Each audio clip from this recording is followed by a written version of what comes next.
va? Vous avez bien dormi? La nuit s'est bien passée? La journée commence bien? Eh bien, nous, on est prêts ici à Matin Bonheur pour vous offrir le meilleur, que du beau, que du bon, pour vous faire plaisir tout au long de cette journée. Amis téléspectateurs, bien le bonjour et bienvenue à votre rendez-vous matinal sur RTI 1. Merci de rester avec nous, amis téléspectateurs.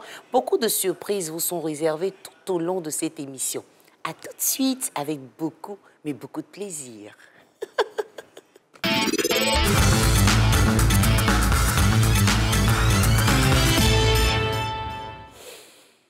Deux informations jour J pour vous, amis téléspectateurs. Commençons par la première. Il s'agit du ministère du Plan et du Développement qui nous donne rendez-vous aujourd'hui même au Sofitel Hôtel Ivoire, bien sûr à Abidjan, pour la Côte d'Ivoire qui mobilise ses partenaires et nous serons tous engagés pour la transformation économique et sociale de la Côte d'Ivoire. Rendez-vous donc au Sofitel Hôtel Ivoire à Abidjan, amis téléspectateurs, pour l'événement organisé par le ministère du Plan et du Développement.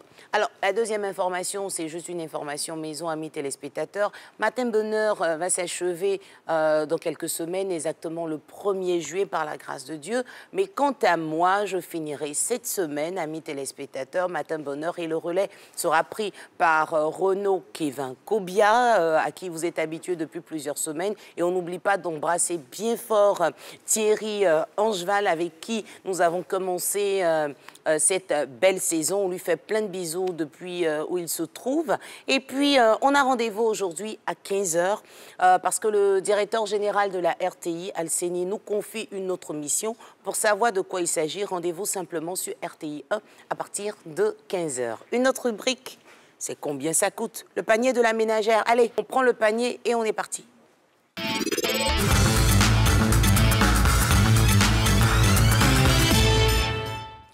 On commence tout de suite avec de l'igname, amis téléspectateurs. Igname bete, le kilo est à 300 francs CFA le kilogramme en ce moment. Et tous les prix qu'on va vous proposer sont au kilogramme. Après l'igname bete, on a l'igname Klinglet. Toute la saison, j'ai eu du mal à prononcer ce Klinglet. Bon, Igname Klinglet, en faisant un big up au réalisateur Jacques Brou. Le kilo de l'igname Klinglet est à 500 francs CFA. La pomme de terre, vous pourrez la voir à 500 francs CFA aussi. Et puis pour la pomme de terre, je pense à Karim, mon script, qui adore la pomme de terre, accompagnée de poulet frit. Après, pour les enfants d'aujourd'hui qui mangent les poulets et qui ne savent pas à quoi ressemble le poulet vivant, il faut les emmener au village, hein, les amis. Bon, nous aurons de la patate douce à 200 francs CFA. Et puis quand je parle de patate douce, là, je veux faire un clin d'œil à Gerson, l'assistant réal qui devient réal tout doucement. Hein. Gerson, tu tues. Merci, on est ensemble. Alors, la patate douce est à 200 francs CFA, le 1000 à 500 francs CFA. Et ici, quand on parle de 1000, on pense au cadre Bamba. Avec lui, c'est Ave Bamba, 500 francs pour le 1000, tu peux aller au marché, il n'y a aucun souci.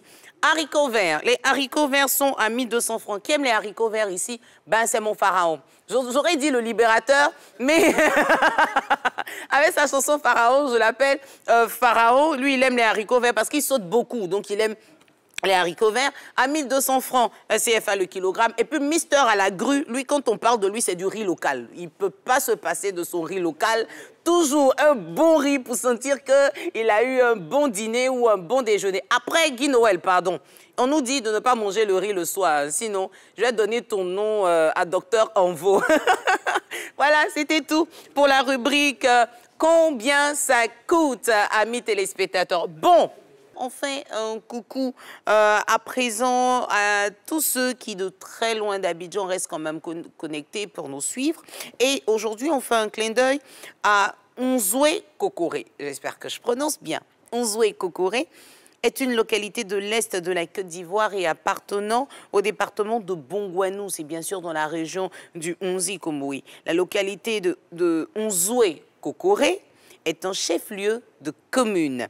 Alors, autour de Onzoué. Ah, mais sur la carte, c'est Zoué Kokoré. Sinon, à la base, c'est Onzoué Kokoré. Donc, autour d'Onzoué Kokoré, on peut retrouver Mbaou Sissessou. Voilà. Mbaou Sissessou, Erdiakou, Agnalesso, Nyandian, Isuekro, Ngesankro, ah, là c'est facile pour moi de dire ça. Ngesankro, ça veut dire peut-être le village Ngesan, je ne sais pas. Donc je reprends.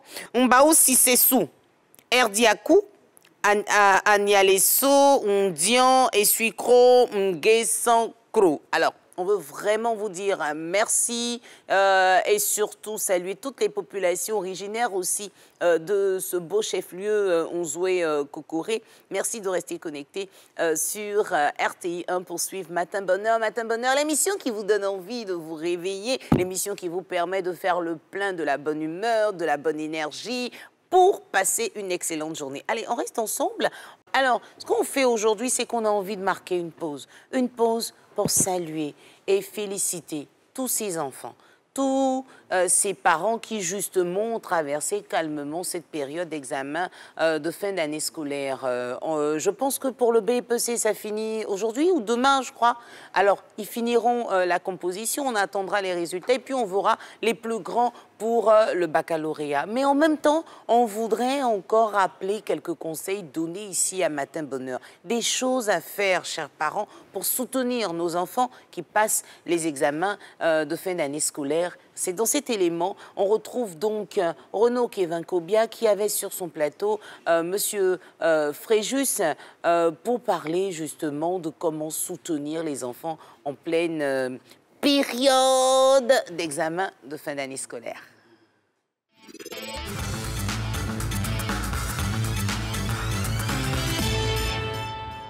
Et voilà, l'invité du jour n'est nul autre que le coach Fréjus Zamblé, avec lequel on va savoir aujourd'hui les 3 choses à faire pour mieux accompagner les élèves qui vont se soumettre aux examens à grand tirage qui vont démarrer très bientôt pour les écrits parce que les épreuves physiques et sportives ont déjà commencé pour certains. Voilà, bonjour coach Fréjus Zamblé. Bonjour. Merci d'être en notre compagnie et surtout merci de venir nous donner des clés aux nombreux parents qui nous suivent et qui ne savent pour certains pas ce qu'il faut faire pour mieux accompagner les enfants en ces périodes d'examen qui arrivent. Ouais. Dites-nous tout, coach. Qu'est-ce qu'il faut faire pour accompagner nos enfants, nos petits frères qui sont en train de se préparer en ce moment pour affronter ces examens-là? Alors, comme j'ai pour habitude de dire, un enfant en cas d'examen, en réalité, c'est toute la famille qui compose. Là, c'est bien dit. Oui, c'est toute la famille. Très bien dit. Du coup, c'est vrai qu'on a indexé directement les parents, mais c'est tout le monde qui doit pouvoir le soutenir. C'est un peu comme quelqu'un part en compétition, on s'imagine sur le terrain, dans les gradins, la famille est là, on l'encourage. En fait, c'est la même chose qu'il faut faire. La première chose à faire, donc, c'est de l'encourager. Alors, comment de façon pratique on peut encourager notre enfant? Déjà, c'est d'éviter de lui mettre de la pression inutile. Alors, on voit des parents qui disent que toi, au lieu d'étudier, tu ne fais rien. Ou bien, toi, c'est dormir seulement qui t'intéresse. Alors, chers parents, vraiment désolé, dans cette période-là, on n'a pas besoin d'injures. On n'a pas besoin de décourager nos enfants. Il y a des enfants, par exemple, qui, le premier trimestre, deuxième trimestre, troisième trimestre, qui n'ont pas eu la moyenne. Mais on en a vu qui ont plein d'élèves qui ont eu les examens. Donc, plutôt que de lui dire, mais toi, qu'est-ce que tu vas aller faire là-bas? On dit, tes amis ont eu 13 de moyenne, toi, tu as eu des moyennes. Qu'est-ce que tu iras faire là-bas? Ça encore, c'est dévalorisant. Il faut dans cette période-là, avoir des paroles encourageantes. Des paroles encourageantes.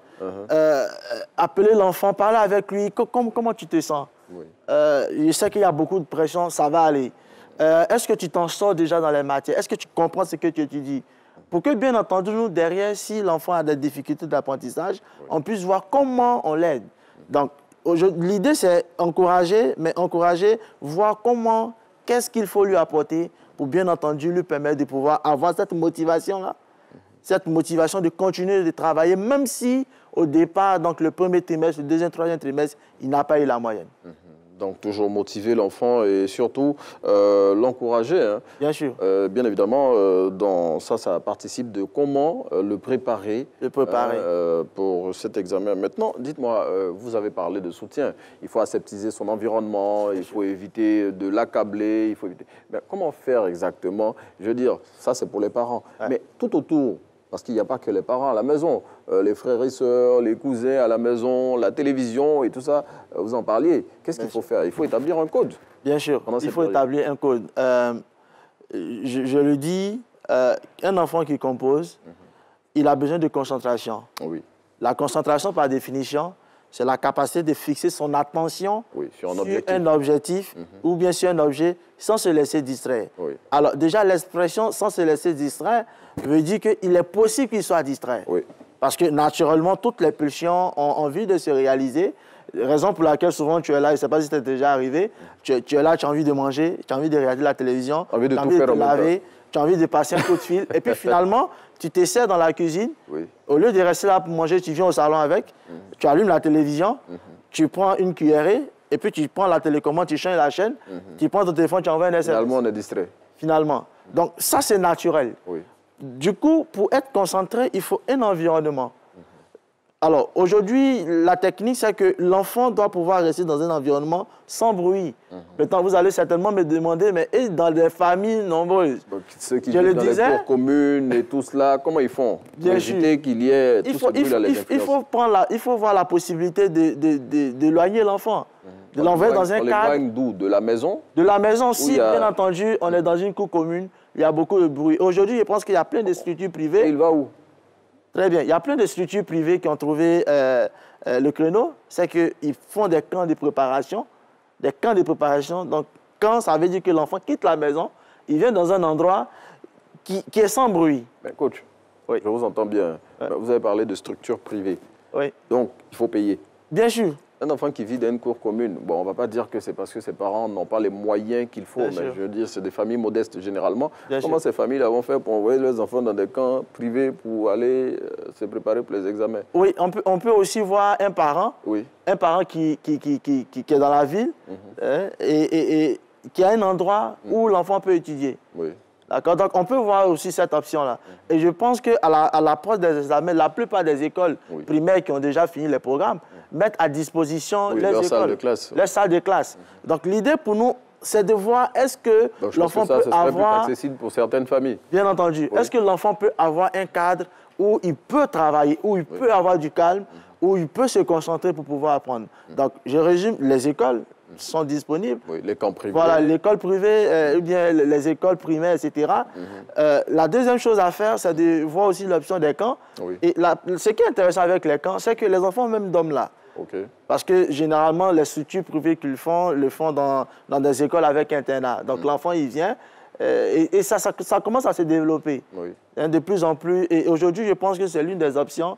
Ou bien, on voit carrément le fait qu'un enfant quitte la maison. Je disais ça à un parent la fois dernière, il disait que M. Zamblé, ça me gêne. Mon enfant chez quelqu'un pour préparer son examen. Je lui disais que, en fait, il ne faut pas voir toi. Ne te vois pas. Mais c'est l'enfant qu'il faut voir. Donc, s'il y a les enfants sont le prolongement des parents. Le coach Zambledo ne demandait pas aux parents de ne pas voir son enfant. Pour cette circonstance. Vous avez dit en début que quand un enfant est en examen, c'est toute la famille. C'est tout le monde qui est en examen. Donc le père, il est en examen aussi. Il est en examen, mais est-ce que l'endroit permet bien entendu à l'enfant de garder sa concentration? Maintenant, par rapport à l'environnement aussi, il y a la maison. On peut avoir des maisons où on n'est pas très nombreux, on est 4, on est 5, on est 6, on est même 10. Mais l'enfant n'arrive pas à travailler. En ce moment, il faut tenir une réunion pour rappeler à tout le monde que Fréjus, il est en examen. Voici ses heures d'études. Donc, ça veut dire, on avait vu ça lors de la première émission, qu'il fallait faire un programme. Et ce programme-là, tout le monde doit le connaître. De sorte que de telle heure à telle heure, il n'y a pas de télévision. Mais un enfant qui veut étudier et qu'à côté, on regarde la télévision, d'autres sont sur Facebook, en train de regarder des gags. Ou bien d'autres écoutent la musique. D'autres écoutent la musique, ça ne peut pas fonctionner. Donc si l'enfant, on pense que notre cadre nous permet que l'enfant reste et il étudie, il faut justement mettre en place une charte qui dit de telle heure à telle heure, pas de musique, pas de... La personne qui veut le faire peut se retirer dans sa chambre. Elle peut s'isoler, mais que bien entendu, on donne un cadre qui permet à l'enfant, bien entendu, de travailler et d'être vraiment concentré. Grâce à la magie de la télé, on a vu Renaud Kevin Kobia lors de sa prestation il y a quelques jours, n'est-ce pas Renaud? Et puis on le retrouve à présent pour Matin Express. C'est parti.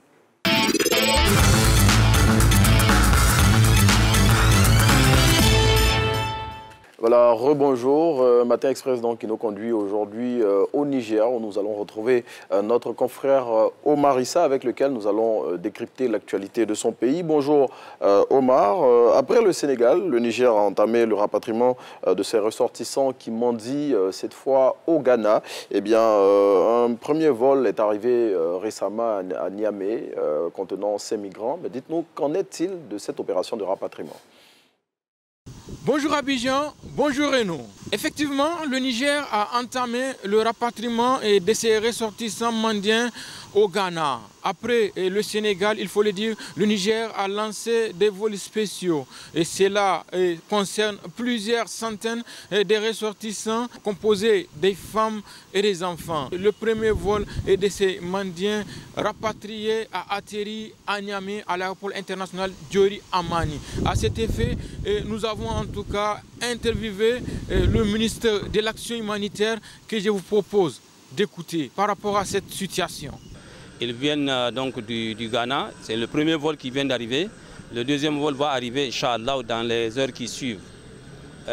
Donc le comité est en train d'assurer leur accueil et il va pouvoir faire leur identification en matière de biométrie afin de pouvoir les mettre immédiatement dans les bus qui vont ramener tout un chacun dans le chef-lieu de son département, Inch'Allah. Mais la mendicité, elle est interdite. Elle est interdite par notre code pénal, à son article 181.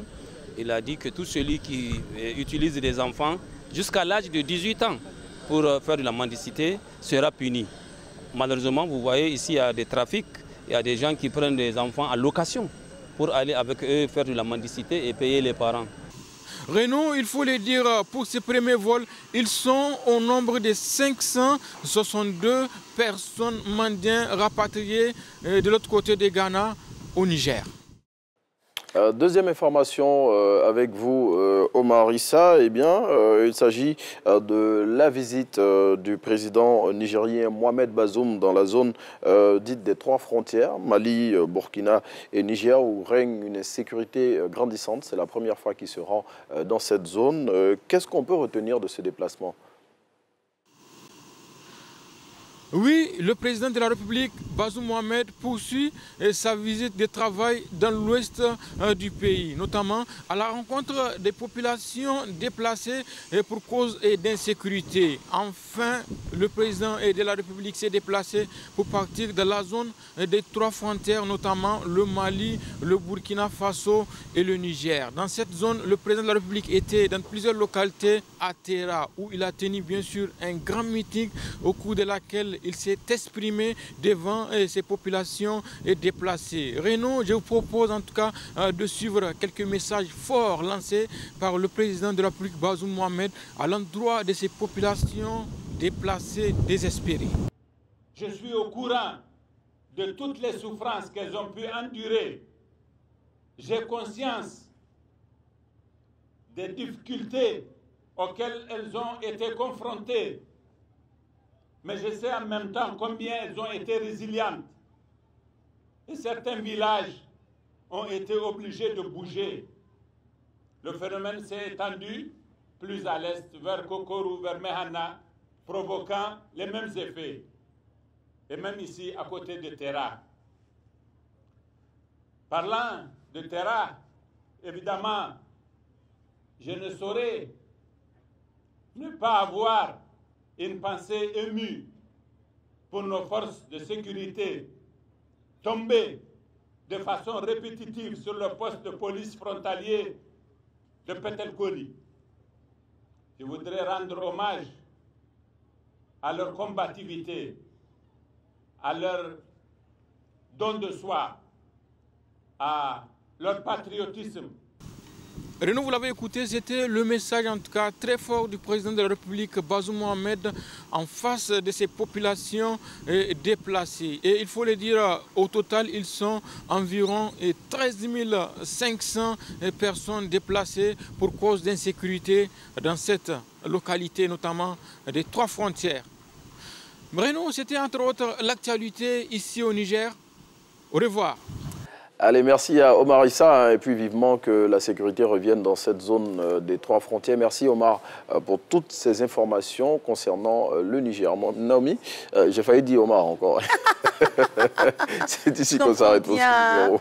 Oui, merci beaucoup Renaud, mais on ne va pas vous laisser partir comme ça. On a encore quelques minutes. Venez vous installer pendant que nous, on revient sur certaines informations. La rubrique Info Jour J. Aujourd'hui, on l'a dit, hein, on a rendez-vous au Sofitel Hôtel Ivoire Abidjan, amis téléspectateurs. La Côte d'Ivoire mobilise ses partenaires. C'est organisé par le ministère du Plan et du Développement. Tous engagés pour la transformation économique et sociale de notre beau pays, la Côte d'Ivoire. Rendez-vous aujourd'hui même au Sofitel Hôtel Ivoire d'Abidjan. Et puis, amis téléspectateurs, une autre information, on va céder la place à Renaud à partir de la semaine prochaine.